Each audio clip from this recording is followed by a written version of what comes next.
نحمده ونصلي على رسوله الكريم اما بعد فاعوذ باللہ من الشیطان الرجیم بسم اللہ الرحمن الرحیم ربی اشرح لی صدری ویسر لی امری واحلل عقدۃ من لسانی یفقہوا قولی وأحل اللہ البیع وحرم الربا۔ دونوں میں بہت زیادہ فرق ہے، اس لیے اللہ تعالیٰ نے ایک کو حلال کہا اور دوسرے کو حرام کہا۔ اب ہم دیکھتے ہیں کہ اس میں فرق کیا ہے۔ پہلی بات تو یہ ہے کہ تجارت میں انسان کی محنت بھی لگتی ہے اور سرمایہ بھی لگتا ہے۔ جو سود ہے اس میں انسان کی محنت نہیں لگتی بلکہ اس میں صرف انسان کا سرمایہ لگتا ہے، یعنی محنت کرنے کے بغیر ہی اس کو صرف وہ سرمایہ لگاتا ہے اور فارغ ہو جاتا ہے۔ محنت اور سرمایہ دونوں موجود ہوں۔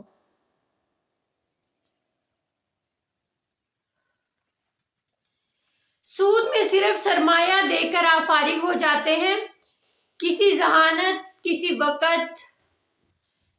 یعنی کوئی ہمارا وقت نہیں لگتا، کوئی ہمارا ذہانت ہماری نہیں لگتی، بلکہ جو سود ہوتا ہے اس میں صرف اور صرف سرمایہ لگتا ہے۔ جب ہم تجارت کرتے ہیں تو تجارت میں ذہانت بھی استعمال ہوتی ہے اور ہمارا وقت بھی استعمال ہوتا ہے، اسی لیے وہ حلال ہے۔ تجارت میں انسان رسک لیتا ہے اور جو سود ہوتا ہے اس میں رسک نہیں ہوتا، یعنی اگر انسان کوئی تجارت کرتا ہے اپنا پیسہ لگاتا ہے تو اس میں نقصان کا ایک یعنی رسک ہوتا ہے کہ اس میں انسان کو منافع بھی ہو سکتا ہے، اس میں یعنی نقصان بھی ہو سکتا ہے، اور جو سود ہوتا ہے اس میں صرف اور صرف منافع ہوتا ہے، وہ رسک کی کام نہیں ہوتا۔ یعنی سود کی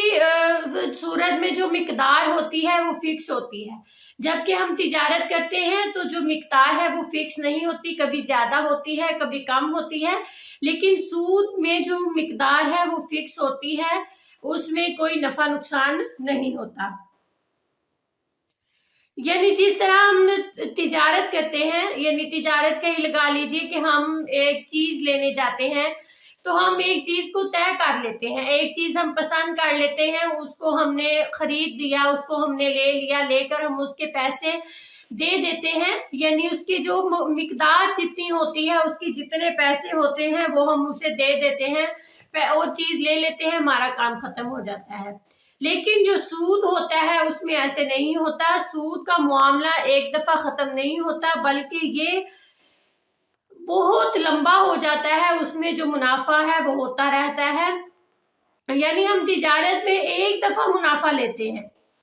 یعنی جب تجارت ہوگی، جیسے ہم کوئی کپڑا لینے جائیں یا کوئی جوتا لینے جائیں تو دکاندار جو ہوتا ہے ہم سے ایک دفعہ ہی پیسے لے لیتا ہے،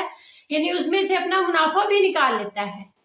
لیکن جو سود ہے اس میں بار بار جو ہے وہ منافع جو ہے وہ لیتے ہیں، بار بار زیادہ پیسے دینے پڑتے ہیں، اس لیے یہ حرام ہے۔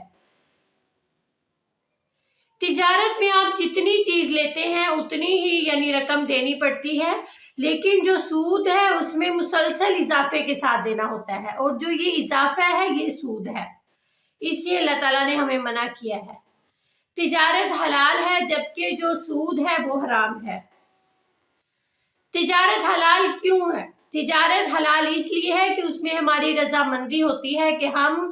کسی سے صلاح مشورہ کر سکتے ہیں اپنی مرضی کے ساتھ، اپنی رضامندی کے ساتھ، اگر ہم نے کوئی چیز خریدنی ہے، ہمیں پسند آئی تو ہم خریدیں گے، اگر ہمیں کوئی چیز پسند نہیں آتی تو ہم نہیں خریدتے،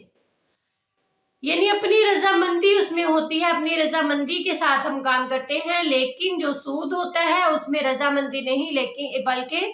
مجبوری کے طور پر وہ ہوتا ہے۔ سود لینے والے بھیک مانگنے کی مانند ہوتے ہیں۔ تجارت کی وجہ سے بہت سے لوگوں کو فائدہ ہوتا ہے، یعنی بہت سے لوگوں کو تجارت، یعنی اگر کوئی آدمی کام شروع کرتا ہے اپنی تجارت کا تو تجارت میں بہت سے انسانوں کو کام مل جاتا ہے، بلکہ جو سود ہے اس میں بہت سے لوگ جو ہے وہ بیکار ہو جاتے ہیں۔ کیسے بیکار ہوتے ہیں؟ ایسے کہ جب ایک انسان اپنا جو سرمایہ ہے وہ سود میں لگا دیتا ہے، ایک ہی دفعہ وہ ختم کر دیتا ہے تو نہ اسے اس کا فائدہ حاصل ہوتا ہے نہ اس سے دوسروں کو فائدہ حاصل ہوتا ہے۔ اس لیے ہمیں کوشش کرنی چاہیے کہ جو سود کی چیزیں ہیں اس سے بچا جائے، جتنا ہو سکے بچا جائے۔ اللہ تعالیٰ سے یہی میں دعا کروں گی کہ اللہ تعالیٰ ہمیں سود سے بچائے، آمین۔